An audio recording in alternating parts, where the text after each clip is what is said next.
Vamos voltar a falar sobre a pandemia. Veja só o que está acontecendo no Chile. Mesmo com uma das campanhas de vacinação mais aceleradas do mundo, o Chile continua registrando alto número de casos da Covid-19. A média de novas contaminações diárias no país é maior, inclusive, que a do Brasil. Dados da plataforma Our World in Data do último dia 5 de junho mostram que o Chile já tem mais de 44% da população imunizada com 2 doses contra o coronavírus.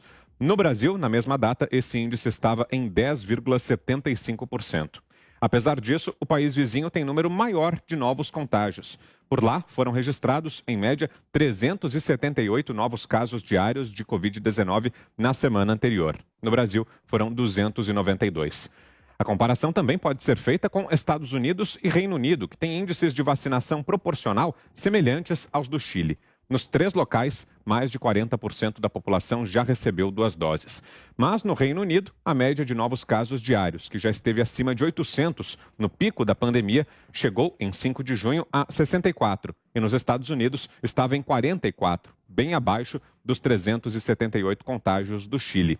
Uma das principais diferenças do Chile para outros países e que pode ajudar a explicar o quadro ruim, mesmo com a imunização em estágio avançado, é a alta dependência da Coronavac, que tem eficácia menor do que outras vacinas. Até agora, 85% das doses ministradas entre os chilenos são da Coronavac e 15% da Pfizer. Nos Estados Unidos, são usados apenas os imunizantes da Pfizer e da Moderna. No Reino Unido, além desses, é oferecido também o da AstraZeneca. Mesmo no Brasil, onde a Coronavac tem sido utilizada, a participação na campanha fica distante dos 85% registrados no Chile. Até a última sexta-feira, 59% das doses aplicadas no país eram do imunizante chinês, que é produzido aqui pelo Instituto Butantan. 38% são da AstraZeneca e 3% da Pfizer. Com a previsão de chegada de novos lotes da farmacêutica americana, é provável que, quando 40% da população estiver imunizada com esquema completo, patamar atual do Chile, a presença da Coronavac no total de doses aplicadas caia ainda mais. Fiuza. Olha, eu vou fazer essa distinção que eu considero necessária e me sinto responsável aqui, como um comunicador, de fazer.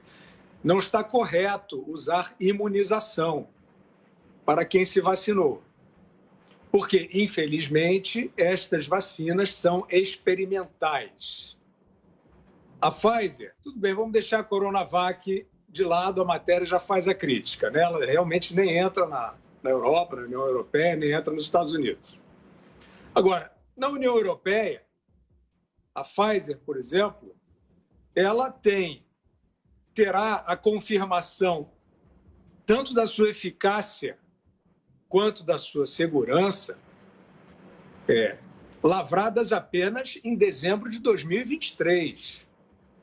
Isso está no documento de autorização da União Europeia. A vacina da Johnson Johnson, a mesma coisa. Confirmação de eficácia, se imuniza mesmo ou não, quanto imuniza, e de segurança, se provoca riscos à saúde, que tipo de riscos. Nós estamos vendo vários relatados. Infelizmente, não temos e não teremos essa estatística, porque o relato espontâneo e voluntário é muito baixo. Então, nós temos os ônus todos de vacinas sendo desenvolvidas na população. A Johnson Johnson é também dezembro de 2023.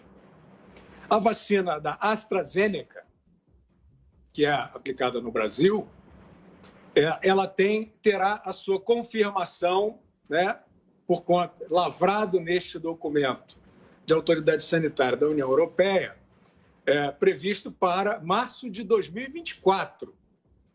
Certo? Até aí, Vitor, não dá para falar em eficácia.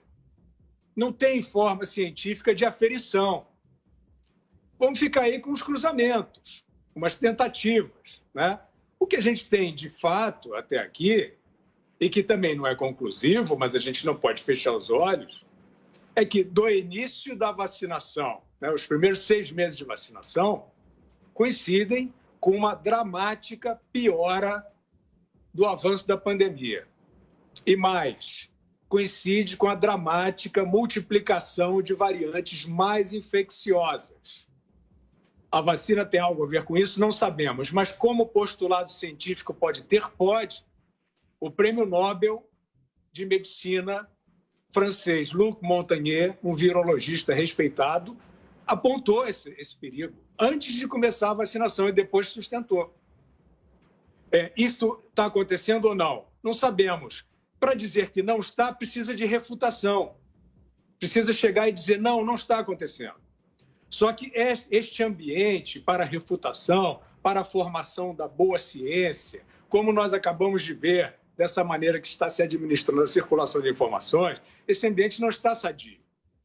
Então, o que nós sabemos, por exemplo, nós vimos um manifesto dramático do músico Eric Clapton, um astro, um dos maiores guitarristas do mundo, que ficou sem o movimento das mãos por 2 semanas após tomar essa vacina da AstraZeneca, da qual, aliás, 2 países nórdicos já desistiram.